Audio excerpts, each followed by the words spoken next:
भारतीय रेसलर विनेश फोगाट को ओलंपिक में डिस्क्वालीफाई करना हरियाणा के पूर्व मुख्यमंत्री भूपेंद्र सिंह हुड्डा ने साजिश बताया है। उन्होंने कहा कि उन्होंने इस तरह की बात पहले कभी नहीं सुनी कि जब खिलाड़ी फाइनल मैच खेलने वाला हो और उसका सिल्वर मेडल पक्का हो गया हो और उसे डिस्क्वालीफाई कर दिया जाए, क्योंकि वो भी खेलों में रुचि रखते हैं और ओलंपिक के खेल देखते रहे हैं। लेकिन इस तरह की बात उन्होंने पहले नहीं सुनी है। उन्होंने इसमें साजिश की आशंका जताई है और सरकार से मांग की है कि वे इस मामले में दखल दे, क्योंकि विनेश कुश्ती की एक अच्छी खिलाड़ी हैं और पूरे देश को उनसे मेडल की उम्मीदें थी। देखिए, हमने तो पहली दफा सुना ऐसा।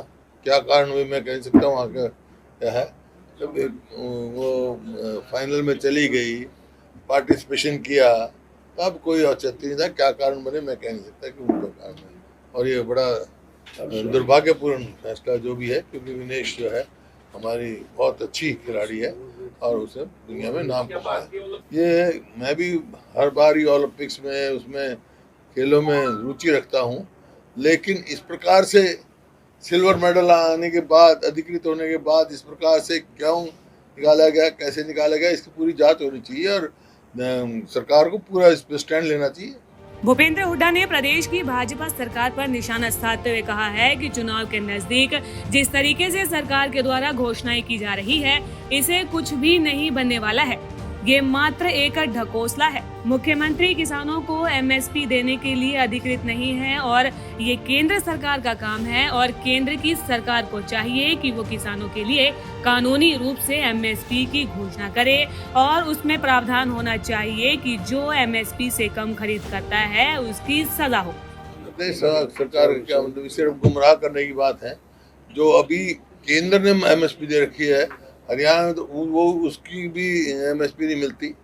ये तो जो अब इस टाइम पे इनका कोई अधिकृत वो तो है नहीं। हाँ, एमएसपी दे, केंद्र सरकार दे और लीगल गारंटी दे, उसकी कानूनी गारंटी दे कि कोई भी एमएसपी से कम खरीदेगा तो उसकी सजा होगी या एमएसपी लेने का उसका अधिकार होगा। तो ये काफ़ी किसानों की मांग है। अरे चुनाव के जो है, ये चुनावी हैं, ढकोसले हैं। सबको मालूम है कि इन्होंने 10 साल में तो किया कुछ नहीं। किसान को जो है कर्जे में डुबाने का काम करा, जो कि इन्होंने वायदा किया था 2022 तक हम किसान की आमदनी दुगनी करेंगे। आमदनी तो दुगनी कहाँ करेंगे, मतलब लागत कई गुना बढ़ा दी। 2014 में डीजल का क्या भाव था, डीजल पे भी जो वैट हमारे समय में 9% था वो 17-18% कर दिया। डीजल का भाव कहाँ से कहाँ पहुँच गया। खाद पर जीएसटी लगा दी, खाद कहाँ से कहाँ पहुँच गया। कीटनाशक दवाई पे जीएसटी लगा दी, उसकी क्या भाव थे। इस हिसाब से लागत तो बहुत बढ़ गई और आमदनी किसान की घट गई। मैं एमएसपी में जो बढ़ोतरी की, जिन फसल की हम बढ़ोतरी करते हैं, उसमें भी ना काफ़ी बढ़ोतरी करी, जो कि यूपीए के समय में 150% उनकी बढ़ोतरी हुई। गन्ने का भाव हमारे समय में कहाँ से कहाँ पहुँचा, इन्होंने ना के बराबर की है, लेकिन लागत बढ़ी है। लोग करेंगे ना हिसाब, समझिए, अक्टूबर में कर देंगे, पूरा हिसाब कर देंगे। हैं बता लग रहा मैं, पूरा हिसाब कर देंगे। हिसाब मिल गया।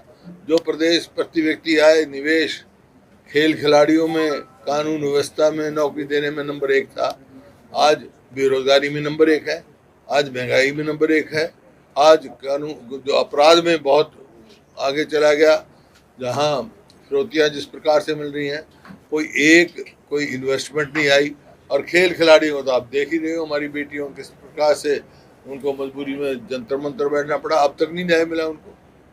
ये हिसाब, ये तो कह रहे हैं नॉन स्टॉप हरियाणा, जो है ना, ये हो गई नॉन स्टॉप करप्शन में हरियाणा। नॉन स्टॉप चल रही है करप्शन, फुल उस पर चल रही है। नॉन स्टॉप फेलियर, लोग नॉन स्टॉप जो है ये अपराध बढ़ रहा है। ये है साहब।